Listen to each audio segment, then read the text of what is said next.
Fala, galera, bom dia! Bom, vamos falar hoje do que a escola não nos ensina. Tenho 18 minutos só para isso, né? Poderíamos ficar aqui uma semana, um mês, tem muita coisa para a gente falar sobre isso, mas temos 18 minutos para falar sobre esse tema. Tá rodando? E vamos quebrar tudo. Bom, desde muito pequeno, eu ouvi dos meus pais, eu ouvi da sociedade, eu ouvi da minha família, que eu deveria seguir esse caminho, que eu deveria estudar bastante, tirar boas notas, conseguir entrar numa boa empresa, de preferência num cargo público, né, com bastante estabilidade, talvez uma Petrobras, né, um ótimo futuro, e seguir aí a tão sonhada aposentadoria do INSS. Acho que muitos de vocês também ouviram essa história. E eu comecei a me questionar. As pessoas me induziam a seguir esse caminho, mas eu via que elas não estavam felizes, elas não estavam realizadas, elas não tinham prazer de trabalhar, chegavam na aposentadoria e não tinham como se manter. Alguma coisa estava errada, e isso me gerou incômodo, e talvez por felicidade ou por causalidade, eu tive acesso aos 13 anos de idade ao meu primeiro livro, Clássicos Pai Rico, Pai Pobre, que abriu a minha mentalidade, a forma de pensar e de enxergar o mundo. A partir daquele momento, eu comecei a ler centenas e milhares de livros de histórias de pessoas que fizeram a diferença no mundo. Biografias de pessoas de sucesso, histórias de empreendedores de sucesso. E eu comecei a entender que aquele único caminho não era o único caminho. Existiam diferentes caminhos de trabalho, existiam diferentes caminhos de educação, existiam diferentes caminhos para ganhar dinheiro, inclusive. E eu comecei bastante cedo também. Com 15 anos, eu coloquei em prática tudo aquilo que eu aprendia. Comecei a investir no mercado financeiro, comecei a investir no mercado de ações com 14 anos. Com 15 anos, eu digo que eu fiz o meu primeiro MBA de negócio. Tive a oportunidade de gerir uma equipe de mais de 20 pessoas dentro de uma empresa familiar. Inclusive, é o que eu recomendo para todo jovem, né? Comece a trabalhar o quanto antes. É no trabalho, é na prática que realmente a gente aprende de fato. E quanto mais eu estudava, quanto mais eu lia sobre empreendedorismo, quanto mais eu colocava em prática, menos interesse eu tinha pelo ambiente tradicional da educação. Eu chegava aí para a biblioteca, matar aula, para ficar estudando sobre histórias de pessoas de sucesso. Mas aquele conteúdo dentro da sala de aula, para mim, não se encaixava mais. E o resultado foi isso.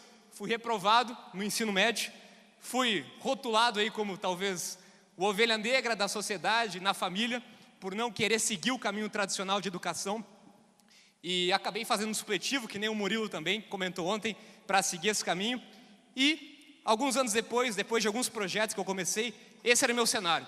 Tinha 21 anos de idade, tinha reprovado no ensino médio, não tinha terminado a faculdade, não tinha dinheiro, não tinha contato, mas eu tinha vontade de fazer alguma coisa diferente. Tinha vontade, tinha certeza que eu queria empreender, que eu queria construir o meu negócio.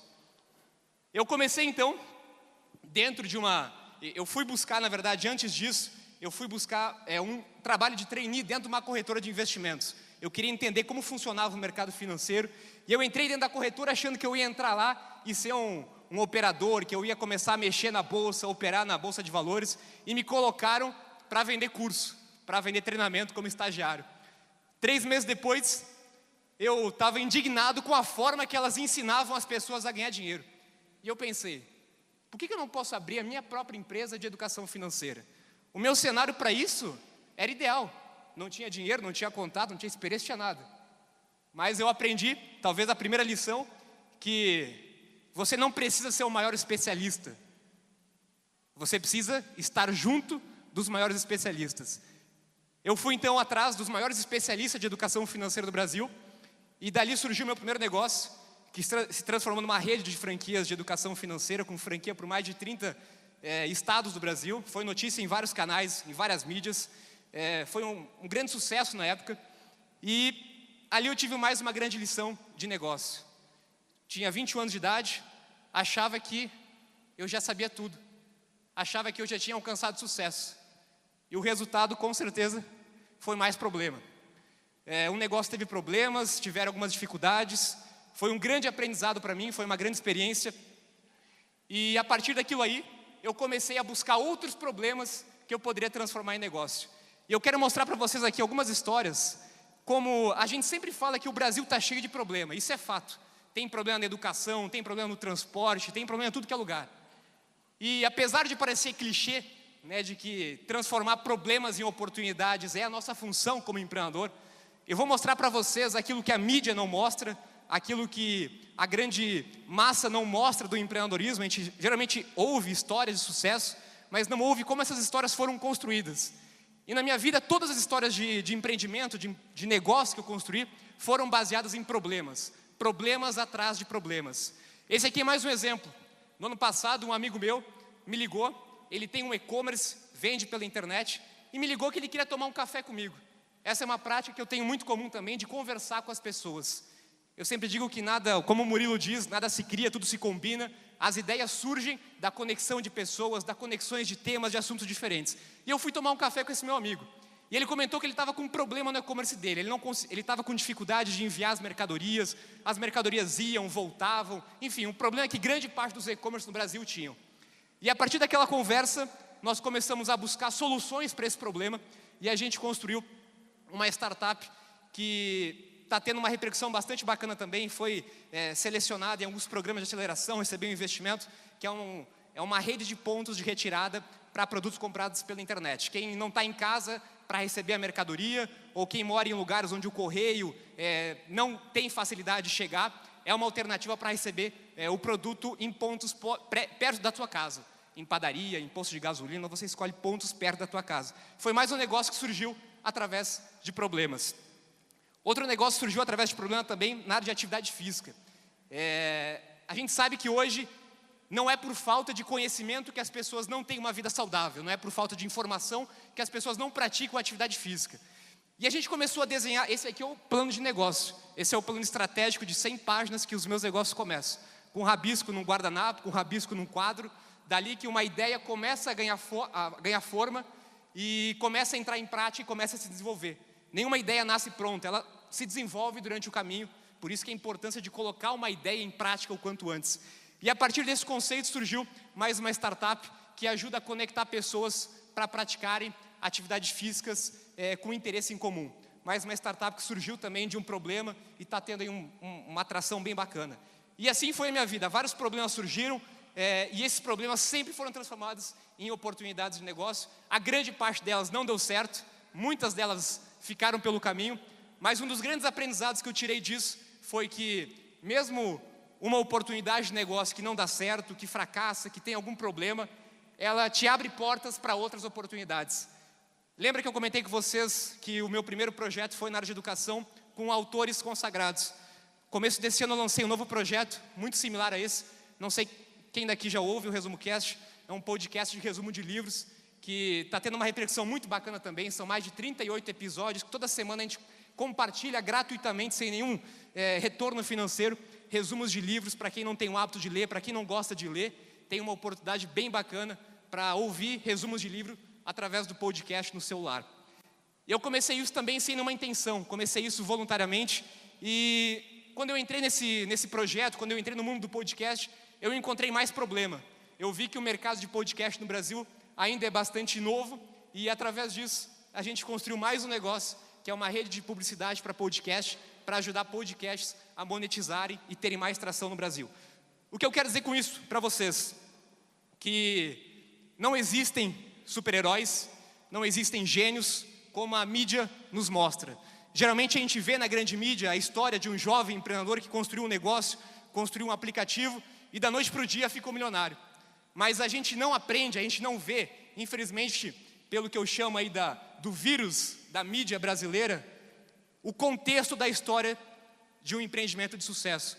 A gente não vê sobre os problemas, sobre os fracassos, sobre quantos deles não deram certos, sobre a dificuldade de colocar um negócio em prática. E quando a gente começa a estudar a fundo histórias de projetos, de empreendimentos, de negócios de sucesso, a gente vê que todos eles seguiram o mesmo caminho. Foi porrada atrás de porrada, foi muita dificuldade, não teve fórmula de sucesso, não teve atalhos, não tiveram caminhos fáceis para seguir, todos eles seguiram o mesmo caminho. E isso também começou a me incomodar. Me incomodava saber que as pessoas não aprendiam sobre isso na escola, não aprendiam sobre isso na faculdade e muito menos aprendiam sobre isso pela mídia tradicional. Então eu lancei no ano passado o meu primeiro livro, que é o tema do nosso bate-papo de hoje, O que a escola não nos ensina. Justamente com essa proposta de mostrar para as pessoas que existem caminhos alternativos de aprendizado, caminhos alternativos de trabalho. Até hoje, muitas pessoas me perguntam: você pretende voltar a estudar? E aí eu paro para pensar: como assim voltar a estudar? Eu nunca parei de estudar. O fato de eu não estar numa sala de aula não quer dizer que eu parei de estudar. Isso sempre me incomodou. E o meu objetivo é justamente esse: é mostrar para vocês que nós temos caminhos alternativos de educação, e aquilo que funcionou para os nossos pais, para os nossos avós ou antepassados, não necessariamente funciona ainda hoje. Desse primeiro livro surgiram mais 5 livros que estão sendo lançados até o final desse ano. Nunca imaginei que ia escrever um livro. Fui reprovado justamente em português na escola, e hoje estou aqui escrevendo o livro e estou aqui compartilhando conteúdo com vocês também. Esse outro conteúdo também segue a mesma proposta de mostrar para vocês que a escola de administração tradicional, a faculdade, a especialização de administração, o MBA de negócios, infelizmente não mostra a realidade. Infelizmente mostra teoria e não mostra a prática. E há uma grande diferença entre a sala de aula e a prática. O que eu defendo na educação autodidata, na educação continuada, é que nós devemos sim estudar, aprender por caminhos alternativos e colocar em prática o quanto antes. O modelo de educação, na época da Revolução Agrícola, ele seguia exatamente esse modelo. As crianças aprendiam nas suas comunidades, com seus familiares, e já colocavam em prática, e já iam para o trabalho, já iam para o campo. Chegou a Revolução Industrial, que construiu um modelo de educação que nós temos até hoje, e o modelo de educação industrial que funciona até hoje, ele ainda usa um modelo de que você vai passar 5 anos, 10 anos numa sala de aula e depois você vai para a prática. E a gente sabe que em 2008 nós vivenciamos uma bolha no mercado americano, a bolha imobiliária. E eu digo para vocês que a próxima bolha que nós vamos vivenciar no Brasil e no mundo é a bolha do mercado de educação. O mercado de educação, assim como o mercado imobiliário, também está inflado. Pessoas estão se endividando, pessoas estão buscando empréstimos, estão financiando uma indústria, um mercado, achando que isso, um certificado, um canudo, é garantia para o sucesso. E a gente vai entender, a gente já viu aqui nesse evento, que o mundo está mudando, que as coisas estão mudando, que a forma de trabalhar está mudando, que a forma de fazer negócio está mudando, e a forma de educar também está mudando. E quem não entender isso, com certeza vai ter grandes problemas nos próximos anos. E eu pergunto para vocês: vocês acham que isso aqui faz sentido? Que leva 5 anos para formar um profissional de administração, leva 5 anos para formar um arquiteto, leva 5 anos para formar um engenheiro? Essa conta não fecha. Essa bolha não fecha e essa bolha vai estourar muito em breve. Onde um mundo, as coisas mudam a cada momento. Quando você entra na sala de aula e você sai, o mercado mudou. O que você aprendeu não tem mais valor. Novas empresas surgiram, novos negócios surgiram, novos modelos de negócio surgiram, em menos, talvez, de meses, semanas ou anos. E eu pergunto para vocês: nós estamos preparados para isso? Nós estamos preparados para viver num mundo onde a mudança corre a todo momento e um modelo de educação ainda continua o mesmo há 100 anos atrás? O mesmo modelo de educação que os nossos pais, que os nossos avós tiveram, continua até hoje, num mundo onde a informação muda a cada segundo. Estamos preparados para isso? Vocês estão preparando seus filhos para isso?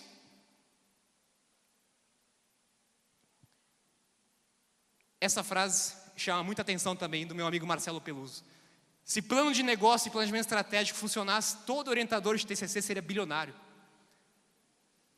Nenhuma empresa de sucesso, nenhum grande negócio, nenhuma das startups do Flávio, nenhum dos negócios que a gente viu aqui dentro foram construídos ou surgiram por um plano de negócio, por um plano estratégico. Eles surgiram porque alguém teve atitude, porque alguém viu um problema, vivenciou um problema e colocou em prática, e colocou a mão na massa, e durante o caminho, durante o percurso, foi construindo, foi validando, foi lapidando esse negócio. Isso é que as escolas de administração de hoje ensinam para novos empreendedores. Muitas pessoas me perguntam também: como que eu posso ter novas ideias? Como que tem tantas ideias no mercado? 3 dicas práticas e rápidas para vocês. Primeiro, aumentem o seu repertório de conteúdo, de conhecimento. Comecem a ler e estudar sobre coisas diferentes. Segundo, elimine um grande mito de que alguém pode roubar a ideia de vocês. Há uma grande ilusão de que as pessoas acham de que eu não posso compartilhar minha ideia com outras pessoas, que alguém vai roubar minha ideia. A tua ideia não vale nada, até que você faça a terceira coisa, que é colocar em prática. Porque nenhuma ideia nasce pronta, toda ideia nasce durante o caminho, durante o percurso. Isso não dentro da sala de aula, isso na prática. E o que eu quero mostrar para vocês aqui, chegando no final, é que vocês reflitam que o mundo está mudando e que novos caminhos estão se abrindo para a educação, novas formas de aprendizado estão surgindo, alternativas gratuitas ou muito mais acessíveis e baratas estão surgindo. Todo mundo diz que educação é um investimento. Se é um investimento, comece a olhar com o retorno que esse investimento vai trazer para você. Será que eu vou ter o retorno do investimento que eu investi nesse modelo no meu trabalho? Não faltam hoje histórias de pessoas que se endividaram numa faculdade e hoje trabalham como atendente de uma lanchonete. Nada contra esse trabalho, muito pelo contrário. Mas será que eu preciso me endividar para isso? Onde hoje existem tanta abundância de informação, tanta abundância de conhecimento. Jorge Paulo Lemann diz, inclusive, que ele não queria estar vivendo nessa época, porque a abundância de conhecimento, a abundância de informação pode muitas vezes dificultar com que nós colocamos elas em prática. Então não falta informação, não falta conteúdo. Parem de buscar simplesmente naquilo que vocês ouviram ou que alguém disse que tinha que ser. Assim como o modelo de trabalho, de empreender está mudando, diversas formas de empreender, diversas formas de construir negócios existem nos dias de hoje, não mais apenas o único formato de você abrir uma loja, abrir uma empresa, abrir uma indústria. Diversas formas existem. Diversas formas existem para você buscar a espiritualidade. Não apenas o caminho tradicional de uma religião. Espiritualidade não tem nada a ver com religião. Busque a sua espiritualidade indiferente do que a sociedade te induziu, indiferente do que a tua família fez. Existem caminhos alternativos também para a espiritualidade. Existem caminhos alternativos também para a educação financeira e para as finanças. Quem disse que quem casa quer casa? Quem disse que você tem que comprar uma casa? Nós vivemos na época da experiência e não da posse. Quem disse que você tem que ter o melhor carro? Quem disse que poupança é investimento? Quem disse que você tem que depender da sua aposentadoria do INSS? Comece a rever também os conceitos de finanças e educação financeira que a gente não aprendeu na escola. E por último, essas são as 7 habilidades que eu resumi em 10 anos que eu venho estudando e empreendendo e compartilhando esse conteúdo com outras pessoas que infelizmente a gente não aprende na escola. E eu deixo aqui para vocês que a partir de hoje vocês busquem cada vez mais informação sobre essas habilidades.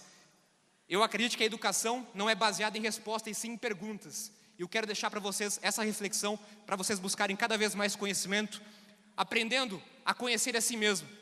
Nós aprendemos sobre outros planetas, sobre a galáxia, e esquecemos de aprender aquilo que está dentro de nós, tão perto da gente, a nossa mente.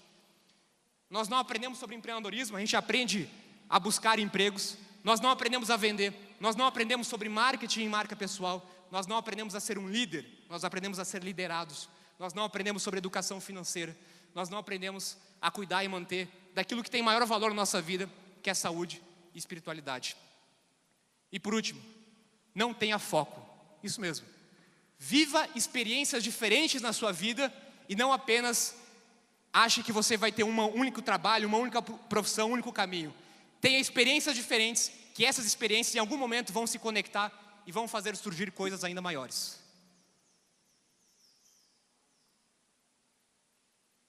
É isso aí. Obrigado.